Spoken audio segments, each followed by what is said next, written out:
Fatou s'enfuit par la porte des latrines et marcha toute la nuit, guidée par une plume de perroquet. À l'aube, elle atteignit la savane des hyènes, un lieu dont on disait qu'il abritait des esprits capables de prendre forme animale. Elle tremblait, mais elle avança en chantonnant la berceuse de sa mère. Une hyène immense sortit d'un buisson d'épineux. Son rire était humain, presque joyeux. Fatou lui expliqua qu'elle cherchait du lait d'hyène qui rit pour briser le miroir de Doussouba.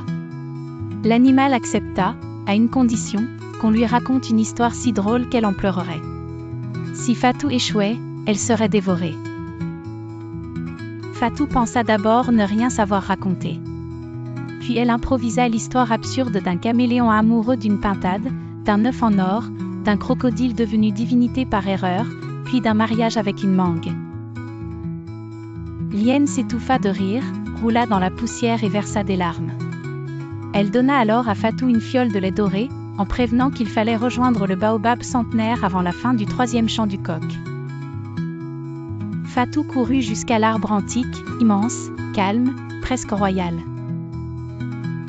Le baobab accepta de chanter seulement si elle offrait quelque chose de précieux. Fatou ne céda ni la plume ni le lait, mais proposa ses perles de terre cuite, souvenir de sa mère. L'arbre rit de son courage et refusa les bijoux. Il demanda autre chose, une promesse.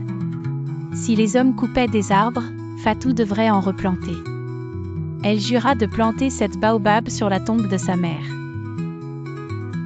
Alors le baobab chanta. Fatou captura ce chant dans un œuf de callao qui se mit à vibrer d'une lumière douce.